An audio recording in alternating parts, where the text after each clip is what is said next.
Welcome to the 20s.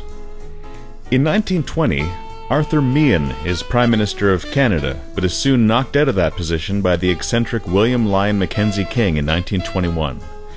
Mackenzie King then remains Prime Minister with a few brief periods out of power for all of the 20s, the second half of the 30s, and the first half of the 40s. With over 21 years in office, Mackenzie King is Prime Minister longer than anyone in the British Commonwealth ever has been before.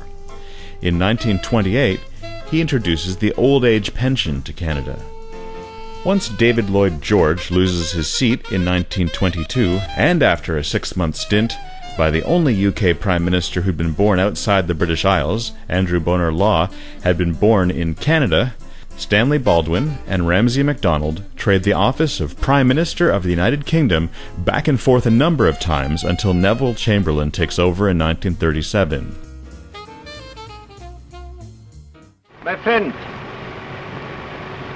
we are beginning a contest which will be one of the most historical in the story of our country.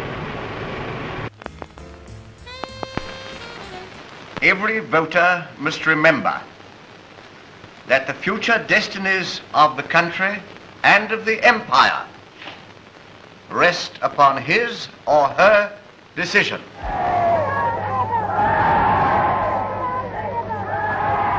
The settlement of the Czechoslovakian problem, which has now been achieved, is, in my view, only the prelude to a larger settlement in which all Europe may find peace.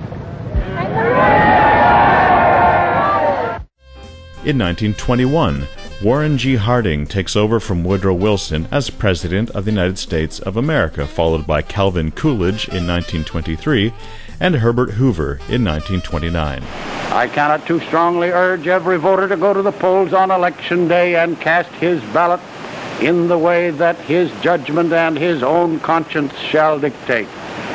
In 1920, King George V is still the ruling monarch of the United Kingdom, which includes us, also England, Ireland, Scotland, Wales, New Zealand, Australia, and random other bits and pieces of planet Earth.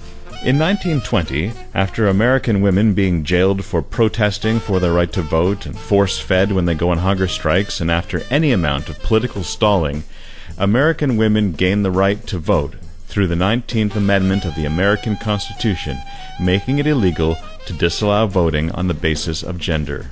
Also in 1920, Americans lose their right to consume alcohol.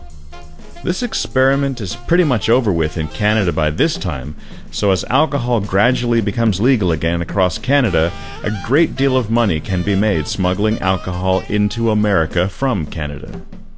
In 1921, the Irish established the Irish Free State, a country declaring it is not part of the United Kingdom nor under British rule.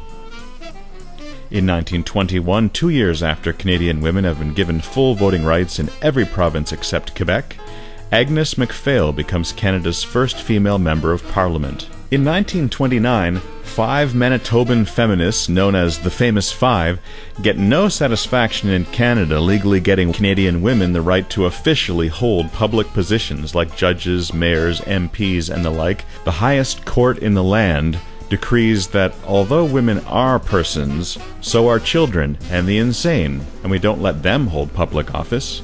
So these 5 ladies from Manitoba take it to Britain. Women had been given full voting rights 10 years previous at this point, remember, so it isn't about voting. Emily Murphy already is a judge at this point and is getting disrespect from people in her courtroom who don't think any legal decisions by a female magistrate would be legal and binding.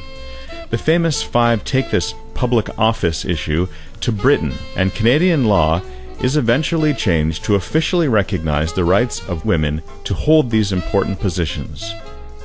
Because Britain rules that Canadian women count as persons, that's people, in legalese, according to the wording of the law, this gives them the same rights as men on paper anyway. This is called the Persons Case for this reason. In 1922, Italy is taken over by the charismatic macho dictator Benito Mussolini, who will ally with Hitler during the Second World War. In 1924, Vladimir Lenin, the leader of the communist state of the USSR, and the main person who helped make it communist to begin with, dies. His remains are frozen so they can be viewed by the Soviet people for some time. There is, strangely, no war at all that Canada, America, or Britain are involved with in the 20s. Disasters this decade include the stock market crashing in 1929, which is a symptom of the global money situation having jumped right off the rails. When the stock market crashes like it does, it means all the banking, investment, money valuing, mortgaging, loaning, interest rates, the prices for buying and selling things, and pretty much just everything related to money or wages is completely up. The Great Depression will descend on the world and won't really lift until the end of the 30s when the Second World War starts. In the 20s, people are very pleased the First World War is over, confident there won't be another one, and are buying all kinds of things on credit. Farms, cars, pianos, electric-powered ovens, washers, dryers, radios, and record players. This means that if they all start losing their jobs while they still owe a chunk of change on credit, and banks get all messed up and farmers can't grow anything, they will be completely ruined financially. This happens. Books written in the 1920s include H.P. Lovecraft's horror stories about the insanity-inducing, giant, ancient tentacle-faced god Cthulhu, and Sir Arthur Conan Doyle writing the very last of the Sherlock Holmes stories. Technology that really started to take off this decade included the country being more fully wired to get electricity into the majority of Canadian homes, and roads being improved to accommodate the fact that Canadians are all buying cars in much greater numbers. Radio is what people have instead of television, so people are tuning in to music, news, comedy, and drama.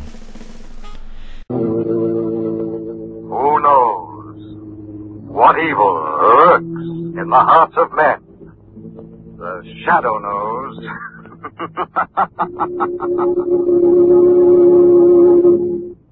Once again, the Grove Laboratories bring you the thrilling adventures of the Shadow, a hard and relentless fight of one man against the forces of evil. These dramatizations are designed to demonstrate forcibly to old and young alike that crime does not pay.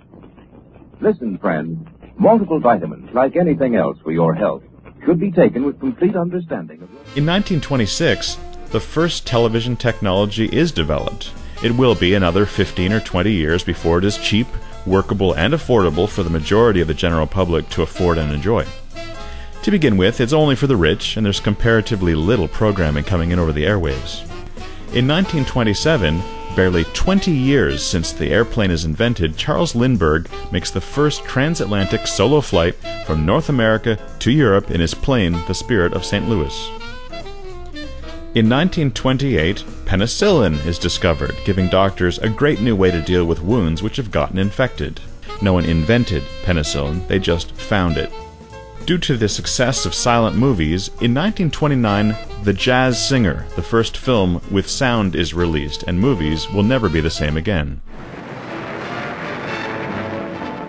Swanee, how I love you, my dear old Swanee. I'd give the world to be among the folks in D-I-X. I even know my mammy's waiting for... In 1920, the American Professional Football Association is formed, with the league changing its name to the National Football League, or NFL, in 1922.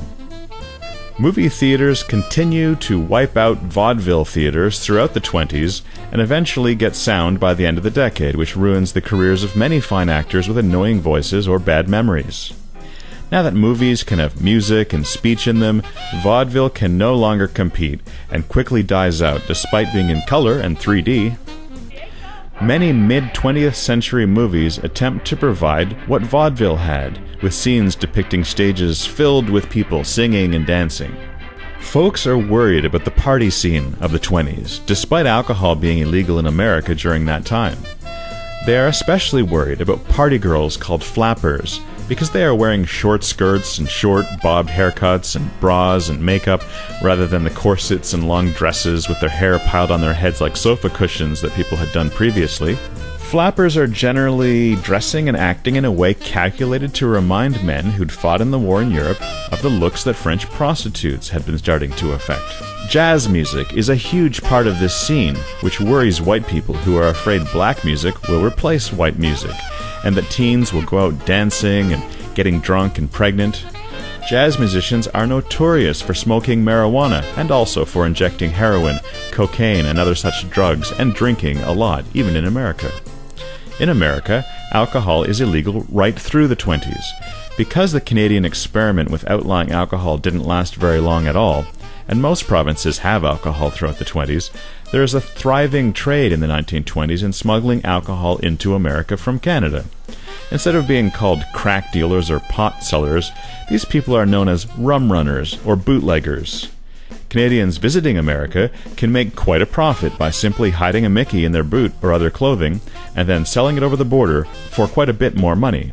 People living very close to the American border have all sorts of ways of getting alcohol across the border secretly. Boats, underwater, trucks, hiding it inside pianos. In America, the mafia becomes very wealthy due to rum running, and a lot of jail sentences and violent crimes result from alcohol being criminal. One family is so successful rum running that eventually one of Joe's sons, John Fitzgerald Kennedy, can afford to run for President of the United States of America, and in the early 60s, wins.